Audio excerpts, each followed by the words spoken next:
അസ്സലാമലൈക്കും. അപ്പോൾ pipe cleaner കൊണ്ട് ഒരു അടിപൊളി സംഭവം ഒക്കെ ഉണ്ടാക്കി നോക്കിയാൽ സത്യം പറഞ്ഞാൽ ഒരുപാട് റീൽസും സംഭവങ്ങളൊക്കെ കണ്ടതിന് ശേഷം ഇപ്പോഴാണ് സാധനം കിട്ടുന്നത്. ഫസ്റ്റ് ടൈം ആയതുകൊണ്ട് തന്നെ വലിയ ബാരിസായിട്ടൊന്നും ചെയ്യേണ്ട, ചെറിയ രീതിക്ക് ചെയ്യാൻ കരുതി. പിന്നെ പേപ്പറിൽ തുലിപ്പുണ്ടാക്കി മോശം ആയതുകൊണ്ട് തന്നെ ഇതിൽ തുലിപ്പുണ്ടാക്കി ശരിയാക്കണം എന്ന് വലിയൊരു ആഗ്രഹം ഉണ്ടായിരുന്നു. അപ്പോൾ ഞാൻ പിങ്കും ഗ്രീനും എടുക്കുന്നത്. അപ്പോൾ അതിൻ്റെ ആദ്യം സെൻറ്ററിലാക്കിയിട്ട് ഞാൻ എൻ്റെ കൈൻ്റെ ആ ഒരു അളവിൽ ഞാനത് തിരിക്കുന്നുണ്ട്, അത് ഒരു ഇതളായിട്ട് എടുക്കാൻ വേണ്ടിയിട്ട്. അങ്ങനെ അതിൻ്റെ ബാക്കിയുള്ള ബാലൻസ് പോർഷനും ഈ സെയിം അളവിൽ നമ്മൾ എടുത്തിട്ട് തിരിച്ച് വെക്കുന്നുണ്ട്.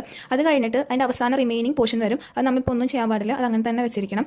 എന്നിട്ട് നമ്മൾ ഒരു ഗ്രീൻ കളർ എടുത്തിട്ട് അതിൻ്റെ തുമ്പൊന്ന് ചുരുട്ടിയിട്ട് ജസ്റ്റ് ഒരു ചെറിയൊരു റൗണ്ട് ആക്കാൻ വേണ്ടിയിട്ട് നമ്മൾ ഇതുപോലെ എടുക്കണം. എന്നിട്ട് ആ നേരത്തെ റിമൈനിങ് വന്ന സ്ഥലത്ത് വെച്ചിട്ട് പിന്നെ തിരിക്കണം. അതുപോലെ തന്നെ അതിൻ്റെ തുമ്പും തിരിക്കണം. അത് കഴിഞ്ഞിട്ട് ഓരോ പെറ്റലും ജസ്റ്റ് ഒന്ന് ചെറിയ രീതിക്ക് ഒന്ന് വിടർത്തിയിട്ട് തുമ്പൊന്ന് അമർത്തി കൊടുക്കണം. അങ്ങനെ എല്ലാം ചെയ്തതിന് ശേഷം നമ്മൾ എന്താ ജസ്റ്റ് ഒന്ന് ഇങ്ങനെ വളച്ച് കൊടുത്താൽ മതി. അപ്പോൾ തുളിപ്പിൻ്റെ മോൾ പോർഷൻ അല്ലെങ്കിൽ പൂവിൻ്റെ ഭാഗം റെഡി ആയിട്ടുണ്ട്.